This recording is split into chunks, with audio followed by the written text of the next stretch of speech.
بسم اللہ الرحمن الرحیم۔ السلام علیکم ناظرین، آج کا جو ہمارا واقعہ ہے وہ ہے بخت نصر بادشاہ کا عبرت انگیز واقعہ۔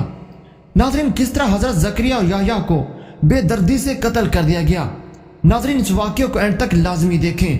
بخت نصر بادشاہ ابتدا میں نہایت نیک بخت و صالح تھا۔ حضرت زکریا اور یحییٰ کی نہایت اطاعت کرتا تھا۔ اتفاقاً اس نے ایک عورت سے نکاح کیا جس کے ہمراہ ایک لڑکی نہایت حسین و جمیلہ پہلے شوہر سے تھی۔ جب وہ لڑکی سن بلوغ کو پہنچی تو بادشاہ اس کی بہار حسن دیکھ کر فریفتہ و دیوانہ ہو گیا۔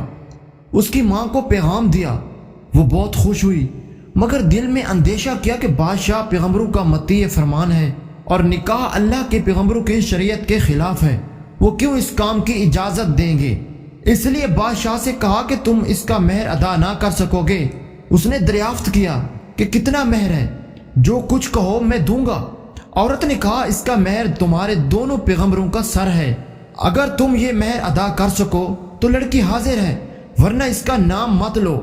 بادشاہ نے کہا کہ یہ پیغمبر ہمارے دشمن نہیں بلکہ ہمارے خیر خواہ اور دعا گو ہیں، ان کو بے جرم گناہ قتل کرنا ظلم عظیم ہے، اس کے سوا کچھ مانگو، جو مہر کہو مجھے منظور ہے۔ اس نے کہا، اس کے سوا کوئی مہر نہیں ہے۔ بادشاہ نے ہوائے نفسانی سے مغلوب ہو کر فوج کو حکم دیا کہ دونوں بے گناہوں کا سر کاٹ لاؤ۔ حکم کے مطابق سپاہیوں نے جا کر اول حضرت یحییٰ کو بیت المقدس میں قتل کیا اور حضرت زکریا یہ حال دیکھ کر جنگل کی طرف بھاگ نکلے۔ فوج پیچھے ہوئی اور شیطان نے ان کی رہنمائی کی۔ جب سپاہیوں نے دبایا اور گھیر لیا تو حضرت زکریا نے ایک درخت سے التجا کی کہ مجھ کو اس وقت پناہ دے۔ وہ درخت پھٹ گیا، یہ اس کے اندر سما گئے، وہ پھر بند ہو گیا، لیکن قدرے کپڑا باہر رہ گیا۔ فوج متحیر ہوئی کہ کہاں غائب ہو گئے۔ شیطان نے نشان دیا کہ اس درخت کے اندر ہیں اور یہ کپڑا ان کے موجود ہونے کی علامت ہے۔ پھر شیطان نے آرا کی ترکیب بتلائی، درخت چیرا گیا۔ جب نوبت آرا کی سر تک پہنچی تو حضرت یحییٰ نے سسکی بھری، حکم الہی نازل ہوا، اگراف کرو گے تو پیغمبری سے خارج کر دیے جاؤ گے۔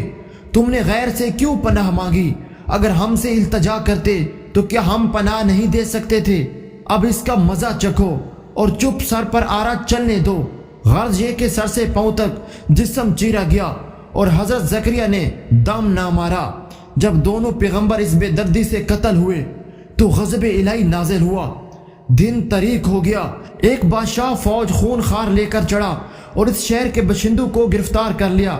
حضرت یحییٰ کا خون بند نہ ہوتا تھا، جب قبر میں رکھتے تھے تو قبر خون سے لبریز ہو جاتی تھی۔ بادشاہ کے لشکر نے قسم کھائی کہ جب تک خون بند نہ ہوگا میں قتل سے باز نہ رہوں گا۔ ہزارہ آدمی قتل کر دیے لیکن خون بند نہ ہوا۔